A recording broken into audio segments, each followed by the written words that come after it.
আসসালামু আলাইকুম। আমি ডেইজি ঢাকা থেকে বলছি। আনহা মম চ্যানেলে নতুন একটি ভিডিওতে আপনাদের আরও একবার স্বাগত জানাই। যে যেখান থেকে আমার ভিডিওটি দেখছেন আশা করছি আল্লাহর রহমতে সবাই ভালো আছেন। আমরা আলহামদুলিল্লাহ ভালো আছি। সকালে নাস্তাটা করে নিয়েছি, তখন থেকে ভিডিওটি শুরু করেছিলাম। সকালে রুটি আর ভাজি করেছিলাম। শহরের তুলনায় গ্রামের ঠান্ডার ভাবটা একটু বেশিই থাকে। যে কদিন ছিলাম মোটামুটি ভালোই ঠান্ডা ছিল। অল্প কিছুদিন ছিলাম যদিও, তারপরও তো দেশের বাড়ি থেকে আসার পরে যখন ঢাকায় আসলাম তখন কিন্তু 2-4 দিন আমার কাছে গরম মনে হয়েছিল। তো বেশ রোদও উঠেছিল, এর মাঝে কিছু কাপড় পরিষ্কার করে নিয়েছিলাম। আর এখন আবারও কিছুদিন হয়ে গেছে অনেকটা ঠান্ডা, সারাক্ষণ আকাশটা কুয়াশায় ঘেরা থাকে, কিছুই দেখা যায় না। তো এই ঠান্ডায় মনে হচ্ছে হাত পা জমে যাচ্ছে। তারপরও কিছুই করার নেই, আমাদের তো কর্মব্যস্ত জীবনটাই এরকম। যাই হোক, দেশে থেকে যে কাপড়গুলো ময়লা করেছিলাম অল্প কিছুদিন থাকার কারণে বাড়ি থেকে আর কাপড়গুলো ওভাবে ধোয়া হয়নি। বেশি করে কাপড় নিয়ে গেছিলাম, যা ব্যবহার করা হয়েছে 2-4টাই না ধুলে নয়, সেগুলোই ধুয়েছিলাম। এরপরে আর কাপড়গুলো ধুইনি, বাসায় এসে ধুবো এটা চিন্তা করে। তো কাজ তো জমে আছে, এক এক করে সমস্ত কাপড়গুলো ধুয়ে পরিষ্কার করে নিয়েছি। আর আসার পরে বাসায় যে কাজগুলো থাকে সে কাজগুলোও করছি। ঢাকায় দেখা যায় কাপড় ধুলে ছাদে দিলেই শুকিয়ে যায়, রোদ না থাকলেও দেখা যায় বাতাস হচ্ছে, কোনো না কোনোভাবে শুকিয়ে যায়। বা হয়তো বেশি ঠান্ডা হলে 1-2 দিন সময় লাগে, কিন্তু দেশের বাড়িতে সেটা হয় না। দেশের বাড়িতে গাছপালা থাকার কারণে রোদের ভাবটা তো খুবই কম দেখা যায়। 10টা-11টার নিচে তো রোদের মুখটা দেখা যায় না। আবার যখন আজান দেয় জোহরের আজানের সাথে সাথে রোদটা যে আবার কোথায় লুকিয়ে যায় খুঁজেই পাওয়া যায় না। সকালে নাস্তার পরে আমি একটু চা নিয়েছি, রং চা। তবে চাটা আমি ওইভাবে নেশা করে খাই না। অনেকে আছে না, চা না খেতে পারলে ভালোই লাগে না, আসলে ব্যাপারটা সেরকম না। চাটা খাই খুবই কম, গরমের সময় তো একদমই কম।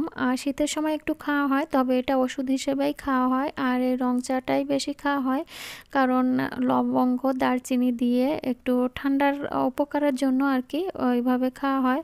তবে এখন সময় স্বল্পতার কারণে গলাটা ব্যথা করছে হালকা, এ কারণে একদম সিম্পলভাবে একটু রং চা বানিয়ে নিয়েছি। এখানে কেটলিতে করে গরম পানি করে মগে ঢেলে নিয়েছিলাম, তারপরে একটা টি ব্যাগ ভিজিয়ে একদম সহজভাবে একটু চা করে নিয়েছি। আর সাথে কিছু ফ্রুটস নিয়েছিলাম। ঠান্ডাতে আঙ্গুর কমলা এগুলো কিন্তু আরও বেশি ঠান্ডা লেগে যায়, তারপরও কিছু করার নেই। বাচ্চাদের ফল দিলে তো খেতেই চায় না, নষ্ট হয়ে যাবে। আর এটা চিন্তা করেই আমি নিয়ে নিয়েছি খাওয়ার জন্য। তো যাই হোক, যেটা বলতেছিলাম আর কি, যখন বেশি সময় থাকা হয় তখন দেখা যায় কাপড় না ধুয়ে পরা যায় না আর কি। আর আমার শ্বশুর বাড়িতে পানির যে অবস্থা, পানিটা একদমই ভালো না। পানি দিয়ে কাপড়টা পরিষ্কার করলে আরও মনে হয় যে সাদা কাপড়গুলো লালচে লালচে ভাব হয়ে যায়। তো সেখান থেকে আমি যতই কাপড়গুলো পরিষ্কার করে আনি না কেন, ঢাকাতে এসে আবারও আমি এই পানি দিয়ে এবং ডিটারজেন্ট দিয়ে ধুয়ে পরিষ্কার করে রাখি। তা না হলে আমার কাছে মনে হয় যে কাপড়গুলো ধুইনি, একটা লালচে লালচে নোংরা নোংরা ভাব হয়ে থাকে, এরকম মনে হয়। আর আমার বাবার বাড়িতে যদিও পানিটা খুবই ভালো, বড় পুকুর আছে, পুকুরেও বসে ধোয়ার সুবিধা আছে, কিন্তু আমি ওইভাবে তো আর বাবার বাড়িতে থাকা হয় না। দেখা যায় 2টা দিন বা 3টা দিনের জন্য সময় নিয়ে যাওয়া হয়, তো সেখান থেকে আর ওভাবে পরিষ্কার করতে পারি না, যে কারণে ঢাকায় এসেই সমস্ত কাজগুলো করতে হয়।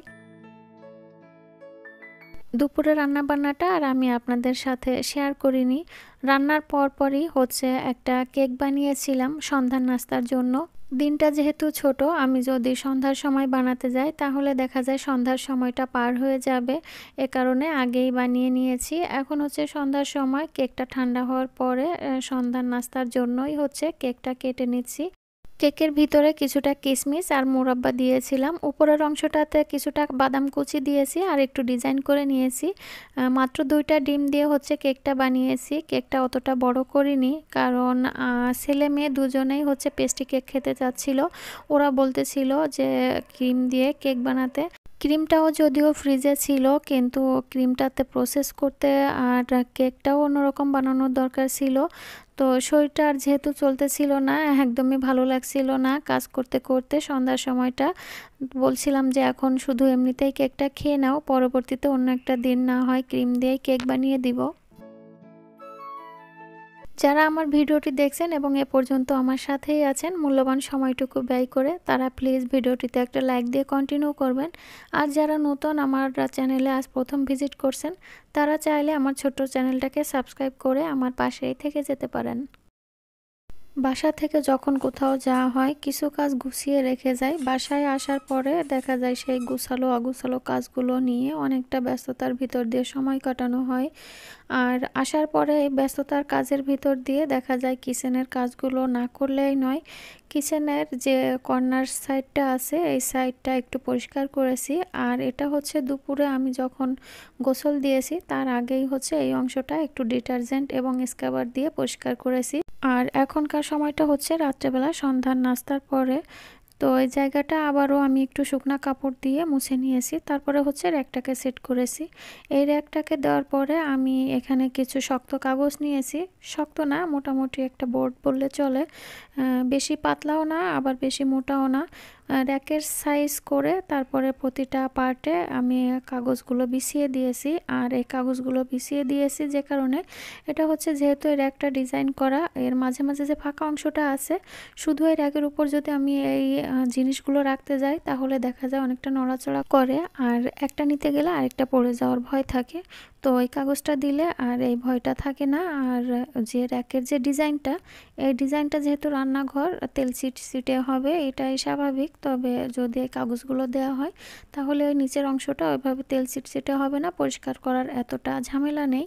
যদিও কিছুদিন পর পর পরিষ্কার করতে হবে, তবে অতটাও নোংরা হবে না। মাঝে মধ্যে এই কাগজগুলো চেঞ্জ করে নিলেই হয়ে যাবে।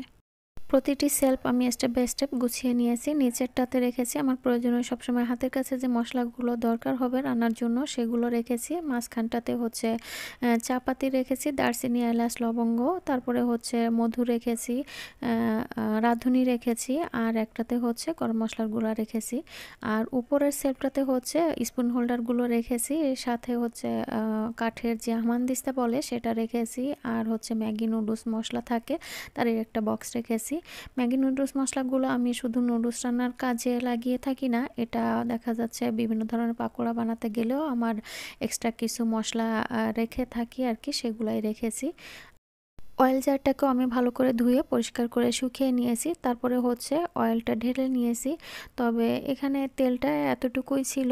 আমাদের এদিকে তেলের একটু সমস্যা হচ্ছে, তেল পাওয়া যাচ্ছে না। আর ছেলেমেয়ে একদমই সরিষার তেলের রান্নাটা খেতে পারে না, যে কারণে সরিষার তেল দিয়ে রান্না করতে পারছি না। তো যতটুকু ছিল ততটুকুই আমি রিফিল করে নিলাম। পরবর্তীতে তেল আনলে আবারও রিফিল করে নিব। আর রান্নাঘর হচ্ছে সুন্দর একটা রান্নাঘর মানে হচ্ছে মানসিক শান্তি। সো রান্নাঘরটা যদি পরিষ্কার পরিচ্ছন্ন পরিপাটি গোছানো থাকে তাহলে মনটা অনেকটা ভালো লাগে, কাজ করতেও ভালো লাগে। কিচেন সেলফের একটা সাইডে আমি কিছু অয়েল জার রেখেছি, আর অন্য সাইডে বাকি কাজটুকু করে নিচ্ছি। এখানে আমি কাঠের একটা ছোট পিঁড়ি নিয়েছি। পিঁড়িটা হচ্ছে আমার আনহামনির ছোটোবেলার একটা পিঁড়ি। এখন যেহেতু এটাতে আর রুটি বেলা হয় না, এ কারণে আমি এখানে রান্নাঘরেই নিয়ে এসেছি অর্গানাইজড হিসেবে। আর তারির উপরে একটা ম্যাট দিয়েছি। ম্যাটটা হচ্ছে কুশি কাটার বোনানো, আমারই হাতে বোনানো। আর উপরে হচ্ছে ডিম রাখার যে পটটা দিয়েছি, এটা হচ্ছে কাঠের। তো এর ভিতরে কিছুটা ডিম রেখে দিচ্ছি। ডিমগুলো আমি আগেই ধুয়ে পরিষ্কার করে শুকিয়ে নিয়েছি। আর যদিও আমি ডিম কখনো বাহিরে রাখি না, শীতের দিন হোক আর গরমের দিন হোক, তবে এখানে অল্প কিছু ডিম আনা হয়েছিল, কিছু ডিম খাওয়া হয়েছে। আর বাকি যে ডিমগুলো ছিল, চিন্তা করলাম শীতের দিন নষ্ট হওয়ার ভয় নেই, এ কারণে অল্প কিছু ডিম এখানেই রেখে দিয়েছি। 2-1 দিনের ভিতরেই খাওয়া হয়ে যাবে এ কারণে। আর এখানে হচ্ছে আমার আগের যে মশলার জারটা ছিল সেটাকে ধুয়ে পরিষ্কার করেছি। আর এই মশলার জারটা নতুন নিয়েছি। তো সেই মশলার জারে যতটুকু মশলা ছিল আমি ততটুকুই মশলা রিফিল করছি, কারণ এটা শেষ হলে তারপরে হচ্ছে পরবর্তীতে নতুন করে মশলা রিফিল করব। তো এই অল্প কিছু মশলা শেষ করার জন্য আর বেশি মশলা এর ভিতরে আর অ্যাড করিনি, অল্প মশলাটাই রাখছি। তো একটা সাইডে হচ্ছে হলুদ রেখেছি আর তার অপর সাইডে হচ্ছে মরিচের গুঁড়া রেখেছি, আর অন্য দুইটা সাইডে হচ্ছে একটাতে লবণ আর একটাতে হচ্ছে আস্ত কিছু জিরা রেখেছি। কারণ এই জিরাটা, আস্ত জিরাটা আমার সবসময়ের জন্য কিছু না কিছু রান্নার ক্ষেত্রে ব্যবহার করা হয়, এ কারণে। সমস্ত জিনিস পরিষ্কার করার যে কাজগুলো ছিল এই কাজগুলো হচ্ছে আমি দুপুরে গোসলের আগেই করে রেখেছিলাম, সেটুকু আর আপনাদের সাথে আমি শেয়ার করিনি।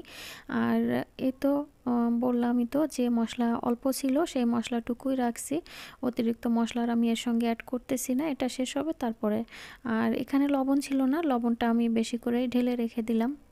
আমার আগের স্পাইসি বক্সটা একটু বড় ছিল, তো সেটাকে এখন আর আমি রান্নাঘরে রাখবো না, ওটাকে ওই স্পাইসি বক্স হিসাবেই রাখবো। কিন্তু ফ্রিজে এক্সট্রা যে মশলাগুলো রাখি আমি, লবঙ্গ, দারচিনি, তারপরে হচ্ছে গোলমরিচ, এগুলো হচ্ছে আমি যেগুলা বাহিরে রাখি, অতিরিক্ত যেগুলো থাকে সেগুলো দেখা যায় ফ্রিজেই রেখে দিই। এতে হচ্ছে জিনিসের কালার এবং ঘ্রাণটা ভালো থাকে, এ কারণে সেগুলো হচ্ছে আমি সেই বড় বক্সটাতে করেই রেখে দিব।